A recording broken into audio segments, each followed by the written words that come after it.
don't care where you're at. I don't care who you are. You cannot worship God, amen, unless you arrive in the Spirit of God. You cannot worship God with all of your heart if your mind is clogged with everything in the world and you're thinking about tomorrow. You're thinking about the next day. You cannot get in the service and worship of God if you're watching somebody else doing something.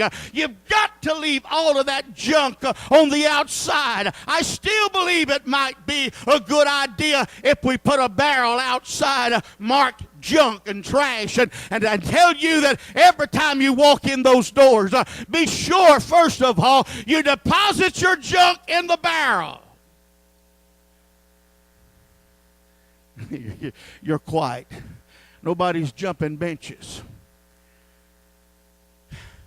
On two different occasions, Jesus cleansed the temple.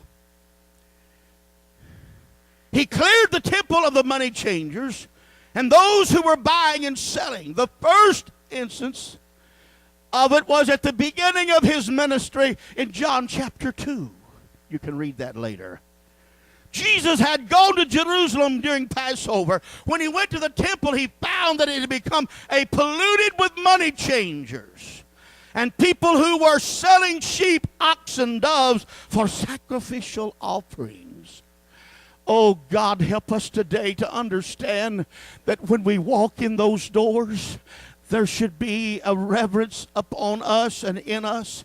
We're here to bow before the great God of glory. Everything else in the world has to cease. It has to stop. Come on, church. It has to fade away. Amen. While we're here entertaining the King of Kings and the Lord of Lords, we're walking into the sanctuary of the Most High God. And He desires and He requires total reverence in His presence.